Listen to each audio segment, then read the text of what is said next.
Okay, real quick, a lot of you guys have been blowing up my Twitter and my Instagram asking me where my Dallas Cowboys reaction is. It's coming. It just took me a little bit because, well, there was a lot of emotions that I had to sort through before putting my thoughts to a video. So that's going to come out tomorrow morning. We have a lot of content coming out for you guys tomorrow as well. It could be a 2 or 3 video day, but for now, this is about the Rams versus the Cardinals. Absolutely a shocker of a game. So before we get to the content, remember we're giving away an Instagram follower another $500. All you have to do is follow me on Instagram. In addition to that, we do the same thing for this channel. $500 to a subscriber that turns on our notifications. And now that we get all that out of the way, break.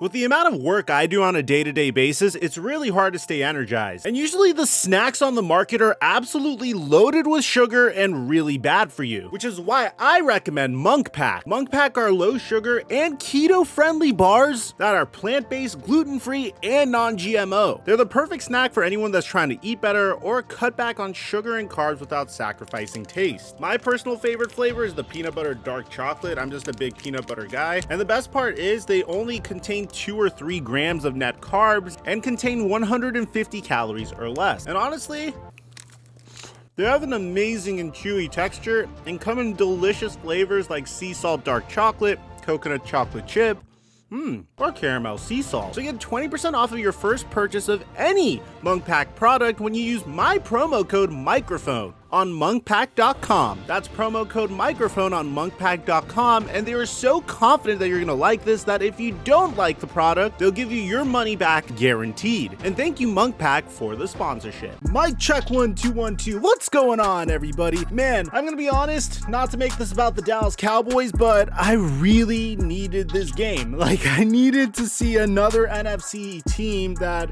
no offense Eagles, but an NFC team that was kind of a contender. Get their asses absolutely destroyed on national television. I'm gonna admit, man, I'm not surprised that 2 NFC West teams made it to the divisional round. I am surprised that those teams are the Rams and the 49ers, so let's break things down. First things first, Kyler Murray and the Arizona Cardinals had a tremendous regular season. That is something that we shouldn't take for granted or to forget. I know it sucks that you didn't get further than the wild card, but this is still a team that can be built upon, even though JJ Watt is getting up there in age, and even though you don't really know what's going to happen with Chandler Jones, because he expressed the fact that he wasn't happy last offseason. You don't know what's going to happen to him this offseason.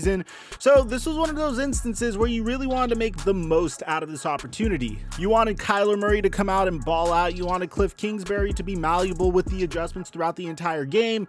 And unfortunately, that doesn't appear to be the case. That's not what happened at all. There's a lot of players in this game that had yet to win a playoff game. The quarterback for the Arizona Cardinals and the Los Angeles Rams had yet to win a playoff game. The quarterback of the Arizona Cardinals, Kyler Murray, didn't even play in a playoff game up until now. Then you have Odell Beckham Jr., who hasn't had much playoff success himself. And then you had Jalen Ramsey that was really close to making it all the way to the Super Bowl. But unfortunately, Blake Bortles was his quarterback. Now let's get into it, man, because one of the things that I noticed the most was the fact that Kyler Murray's inexperience definitely showed. We all know the play that I'm talking about. I think the play that really sealed it for me was when the Los Angeles Rams were up 2 scores on the Arizona Cardinals, and Kyler Murray was really close to getting a safety called on him. And then ultimately he decided, and hey, you know what's better than a safety? Throwing a pick 6. And that's pretty much what happened. At that moment, I figured that the game was getting a little out of hand. And it just seemed like through that and the fact that Cliff Kingsbury was unable to make adjustments throughout the game, that ended up being their downfall. Now, I mean no disrespect to Cardinals fans. You didn't have DeAndre Hopkins playing. It seemed like your offense literally ran through DeAndre Hopkins prior to this week, but the Arizona Cardinals were a storyline that I just see happening way too often, especially this early in the NFL playoffs. A team that does really well in the beginning of the season, but towards the end of the season slightly regresses, or teams seem to figure them out, and as a result they kind of slow down. And could that be the fault of DeAndre Hopkins not being available? Well, potentially, but a football team has to be better than one player. A head coach needs to be able to game plan when his best wide receiver goes down, and I was hoping through the stable of running backs that the Cardinals had, although not all of them were available all the time,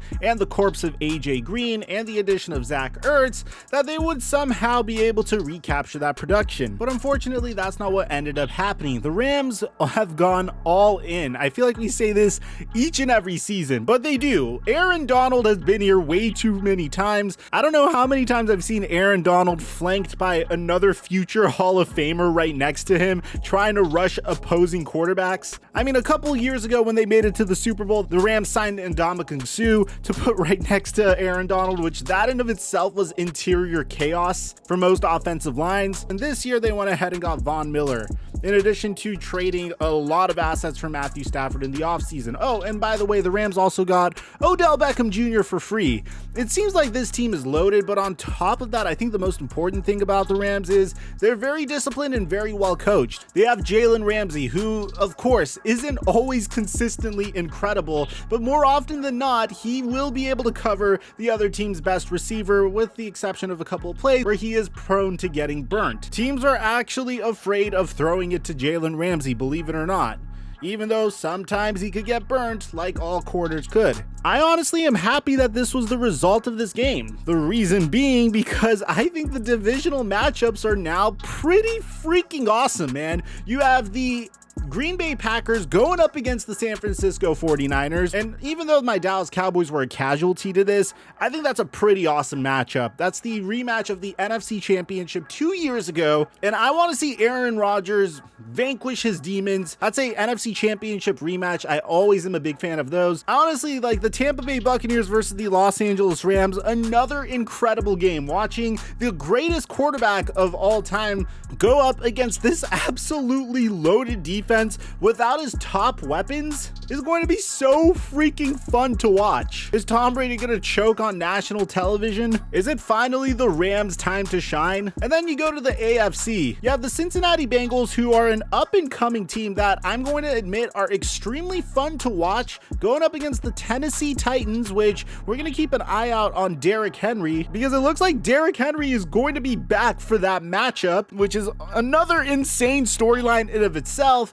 And then finally, we finish off with a rematch of last year's AFC Championship. Honestly, I think out of these divisional matchups, I think 3 of them could have been literal conference championship material. So we have some awesome games coming at us next week. I'm sorry for the Cardinals that they lost. I honestly think the fact that he wasn't able to make any in-game adjustments versus Sean McVay could have had to do with it. But let me know in the comment section down below what you guys thought about this matchup.